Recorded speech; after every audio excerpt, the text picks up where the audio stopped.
You turn on the news these days and it's so surreal. Like, for those of us who've lived through a lot of big world events, there's a lot of things that were hard to believe that happened. The end of the Cold War, 9/11, like wars in various places. But like, you turn on the news and the US is threatening to invade Greenland. Like, it doesn't actually make any sense. Like, the richest person in the world is some like Bond villain, South African racist. Like, what the hell is going on? I don't know.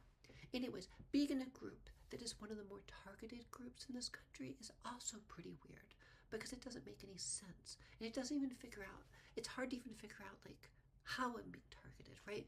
Like, so I'm in, like, one of the more demonized groups in this country, which you may or may not be able to tell. Um, but, like, my life is like, I'm a single mom living in a small apartment. I take my kid to school. I make breakfast. I'm trying to get my friend to be friends with other kids. I'm trying to make friends as an adult because for most of my life I was really antisocial and did not have friends. So my life is like probably in some ways the most normal it's ever been. But that change that made me normal is the same reason that I'm so demonized. And it's really kind of strange because, like, if I go out in the world, I don't feel it. But then you turn on the news and, like, Trump and everybody is like railing against people like me. And like the actual impact, like, okay, I can't really get a passport again. Traveling is hard, but I don't travel.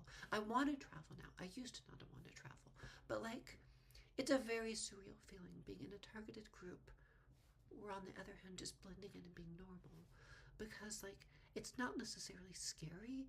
It just feels like being in the middle of like some strange apocalyptic movie and it's like, oh, people really hate me, but like I don't know why. And like they don't actually hate me personally to my face, they just sort of hate the concept of me. Like somehow the concept of me is super dangerous. They're like, I don't know, like me just like doing laundry and like making an omelet for my kids' breakfast and taking my kid to school and like doing all those things is like suddenly gonna undermine like something, which is like pretty weird because like in some ways I'm the least politically active I've ever been. I'm the most like just a normal mom.